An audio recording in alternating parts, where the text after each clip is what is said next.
So welcome to session 2 of Unit 502, Building Relationships, where we're looking at collaborative working relationships. Hopefully you found that interesting looking at those videos. They're giving a different perspective before we start analysing the areas. Lots of the things they said will link in, I think, as we go through, and also many of the things that were mentioned will link into what we previously looked at about self-awareness in 513-400, things like mentioning the way we speak and the tone we use. And we had that video before because we looked at the way we talk to people if we want people to listen. They mentioned gifts. They were talking about time, attention, information, help.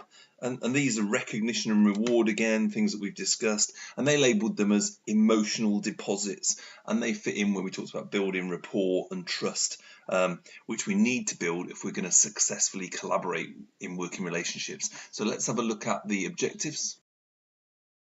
So overall aim for this session is to know how to use collaborative working techniques.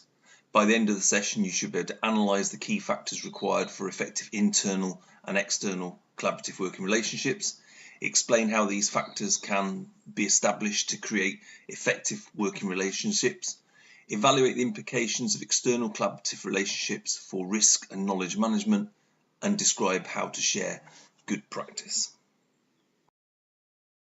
So we're going to look at some key factors in collaborative working, and some of those are around skills.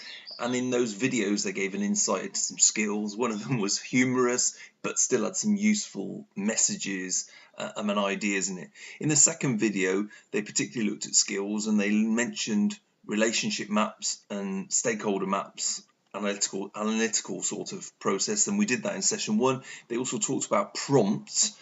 And having some prompts. So let's look at some.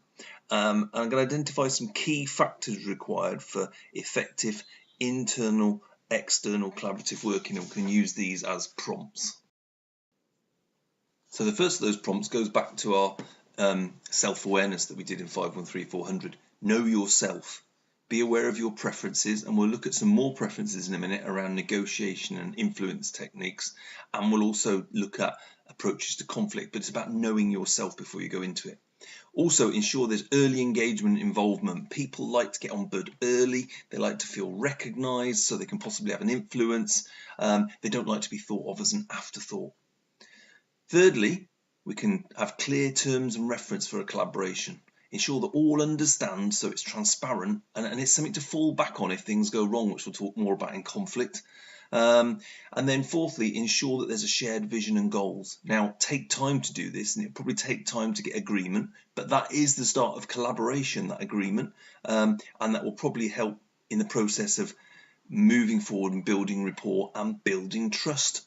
A goodwill, gaining rapport and being open, knowing everyone's expectations, wants and needs, and establishing these will build trust.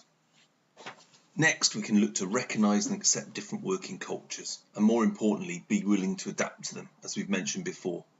Then we can establish effective communication channels and use of ICT. The humorous video, they talked about keep it simple, but technology is great now, and we can keep in touch and collaborate across boundaries that we never imagined before. Then create shared learning opportunities. Brings people close together, builds trust, learning together, and that requires a dropping of the ego state, which they mentioned in the humorous video, which helps to build trust. And then have clear definitions and accountability. Again, having clear guidelines enables us to collaborate. That allows the confident and the loud and the less so confident and loud to all be included. And then finally, encourage knowledge sharing and resource sharing. More later on that when we talk about best practice. But as we said, saying it and doing it is two different things, and we need some more thought about that, so we'll talk about that later. And if we use these prompts and everything goes well, we should have some effective collaboration, which we talked about before as being better than a good working relationship because it requires more trust, more transparency and more buy-in. And collaboration can come in many different forms to suit different situations and to mitigate different risks and different knowledge management, and we'll talk about those two factors a little bit more detail. But we're going to outline some simple, uncomplicated types of collaboration in the next slide. There's many more and you can research those, but let's just look at some common clear types.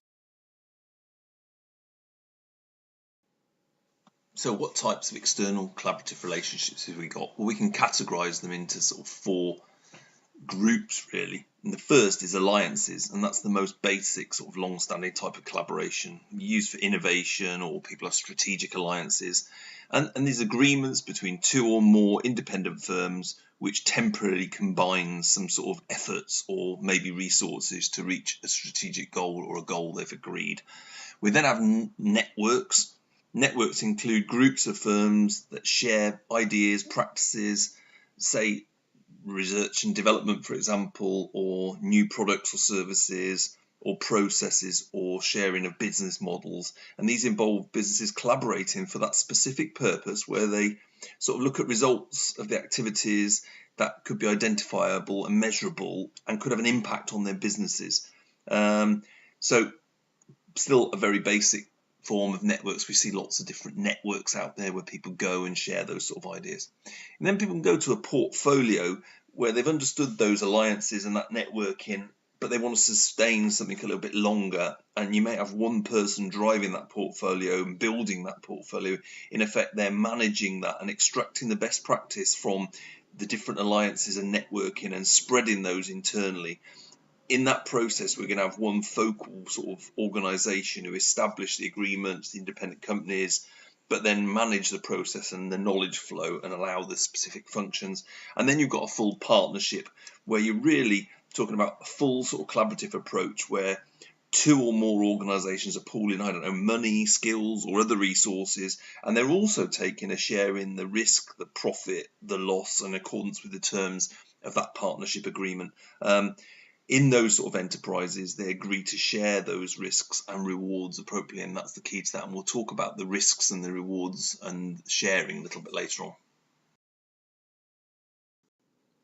Right, let's do a quick activity now just to break this session up a little bit.